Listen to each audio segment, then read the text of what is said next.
How did Tabletopless come about? I envy the hell out of you for pulling that off. I don't think it's me that you have to thank for that. You need to thank Anna Cherry. She's the boss. She's in charge of the whole thing. It was all her idea. Burn the witch, not me. I'm innocent. So she'd already tried before, and like a sort of trial run, though it wasn't intended to just be a trial run, of doing these games as part of her adult milieu.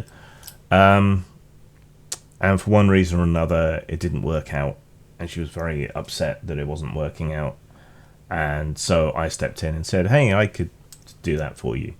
So the extent to which you can thank me is only that I'm willing to stay up until 5 a.m.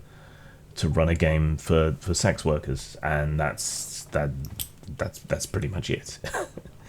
But it's often been a subject and a topic that I've wanted to explore or have explored in my work. It's always seemed peculiar to me the way in which we embrace violence and greed and other aspects of humanity in games, and we spend a lot of time and a lot of detail and a lot of roleplay on things like tactical decisions in combat and so on, but we ignore one of the main motivations for any organism, but humans perhaps most creatively and diversely, in romance, sexuality and reproduction, because it motivates so much of what we do in the real world. People will go to war in order to impress a girl with the hopes of marrying her when they come back, you know? People will accumulate wealth because they think it makes them a more high-value, high-status partner. Alliances are forged through marriage. Dynasties are established through reproduction.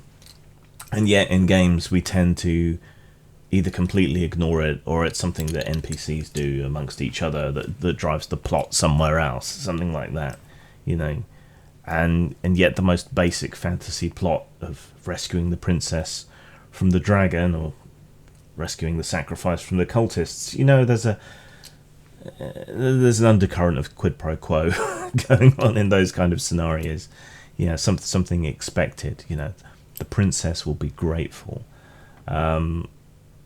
And yet we don't touch any of that. So I've always been interested in exploring those things, because it's such a huge area of human psychology and motivation, and such a huge driver of fiction in a lot of ways.